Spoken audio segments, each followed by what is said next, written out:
حضرت مولا کائنات کے القابات جو ہیں وہ سید المسلمین بھی ہیں اور امام المتقین بھی ہیں، اور میرے آقا نے فرمایا من کنت مولا ہو فعلی مولا، فرمایا جس کا میں مولا اس کا علی مولا۔ اللہم والِ من والا ہو وعاد من عادہ ہو۔ میرے آقا نے دعا مانگی، یا اللہ جو علی کے دوست علی کو رکھے تو بھی اسے دوست رکھنا، اور جو علی سے دشمنی رکھے تو نے اسے دشمنی رکھنی ہے۔ اور میرے آقا نے فرمایا علی منی وانا من ہو، فرمایا علی میرا اور میں علی کا، اور فرمایا انا مدینۃ العلم وعلی بابھا، فرمایا میں علم کا شہر ہوں اور علی علم کا دروازہ ہے۔ اور فرمایا لا یحب الا مومن ولا یبغضہ الا منافق، فرمایا جو علی سے محبت کرے گا وہ مومن ہی محبت کرے گا، جو علی سے دشمنی رکھے گا وہ منافق ہی ہوگا۔ من آذا علی فقد آذانی، فرمایا جس نے علی کو دکھ دیا اس نے مجھے دکھ دیا۔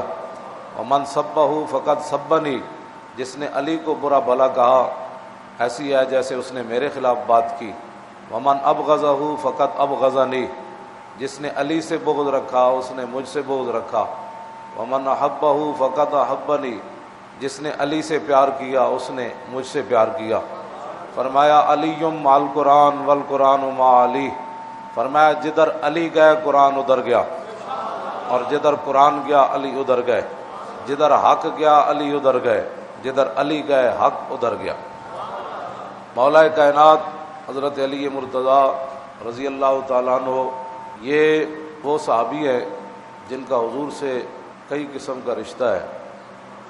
ایک تو یہ حضور کے چچا زاد بھی ہے، دوسرا انہوں نے حضور کے گھر پرورش پائی، اور تیسرا حضور کی لاڈلی بیٹی حضرت سیدہ طیبہ طاہرہ حضرت فاطمہ الزہرا رضی اللہ تعالی عنہا آپ کے نکاح میں آئیں۔ نبی علیہ الصلوۃ والسلام نے جب مدینہ منورہ میں ہجرت کے بعد صحابہ کو صحابہ کا بھائی بنایا تو علی مرتضیٰ کو فرمایا آپ میرے بھائی ہیں، باقی صحابہ کو ایک دوسرے کا بھائی بنایا، جب علی کی باری آئی تو فرمایا آپ میرے بھائی ہیں۔ لیکن یہاں میں ایک بات کرنے لگا ہوں وہ ذرا توجہ سے سنیں۔ امام علی رضا جب نیشا پور گئے تو وہاں آپ گھوڑے پر سوار تھے، آپ نے چہرے کے اوپر پردہ ڈالا ہوا تھا، لوگوں نے کہا جی آپ چہرے سے پردہ ہٹائیں، تو امام علی رضا نے جب پردہ ہٹایا تو دنیا بے ہوش ہو گئی آپ کا چہرہ دیکھ کر۔ کوئی گھوڑے کے پاؤں چوم رہا ہے، کوئی زمین چوم رہا ہے۔ آگے جو بات ہے پھر علماء، مشائخ، حفاظ، قراء، مجتہدین، علماء، صوفیاء جو موجود تھے، اس سے اگلی حدیث سے آپ اندازہ لگائیں گے کہ وہاں بزرگ لوگ اور علماء کتنے تھے۔ کسی نے آواز لگائی کہ آپ خاموش ہو جائیں، امام علی رضا اپنے نانا جان کی ایک حدیث سنانے لگے، تو لوگ خاموش ہو گئے۔ تو حضور نے فرمایا علی میرے بھائی ہے، حضور نے خود بھی فرمایا اور چچا زاد بھی ہیں۔ امام علی رضا نے جو حدیث سنائی فرمایا قال حدثنی ابی موسیٰ الکاظم عن ابی جعفر الصادق عن ابی محمد الباقر عن ابی زین العابدین عن ابی الحسین عن ابی علی ابن ابی طالب، اس میں سارے راوی ائمہ اہل بیت ہیں۔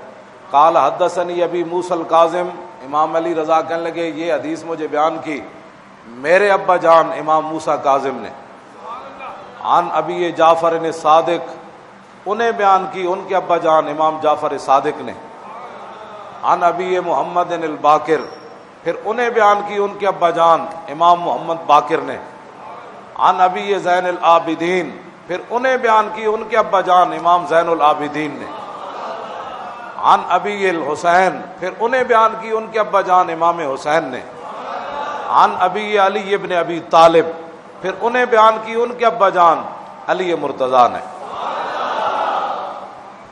اس حدیث کے سارے راوی ائمہ اہل بیت ہیں۔ آگے جو بولی ہے نا بولی، وہ میں بیان کرنے لگا ہوں۔ مولا کائنات کو حضور نے خود بھی بھائی فرمایا اور رشتے میں بھی چچا زاد ہیں، لیکن آگے جب صاحب نے کہا کہ مجھے میرے ابا جی نے بیان کی، مجھے میرے ابا جی نے، مجھے میرے ابا جی نے، مجھے میرے ابا جی نے، جب علی مرتضیٰ کی باری آئی تو انہوں نے یہ نہیں کہا قال حدثنی ابن عمی، ہاں کہ یہ حدیث بیان کی میرے چچا زاد بھائی نے. یہ نہیں، یہ بولی نہیں ہے، صحابہ کی بولی یہ ہے. جب علی مرتضیٰ کی باری آئی تو فرمایا قال حدثنی حبیبی وقرۃ عینی، فرمایا مجھے حدیث بیان کی میرے محبوب نے. یہ بولی ہے اسلام کی، یہ بولی ہے علی مرتضیٰ کی، یہ بولی ہے علم کے دروازے کی، اور یہ بولی ہے اس عالم کی کہ جنہوں نے کہا کہ مجھے اللہ نے اتنا علم دیا حضور کی برکت سے. حضور نے جو فرمایا میں علم کا شہر ہوں علی دروازہ، تو فرمایا مجھے اللہ نے اتنا علم دیا کہ میں سورہ فاتحہ کی تفسیر لکھوں تو لاؤ کر تو 70 بعیرہ، فرمایا 70 اٹھ بھی وہ وزن نہ اٹھا سکے. یہ علی دے علم دا حال ہے.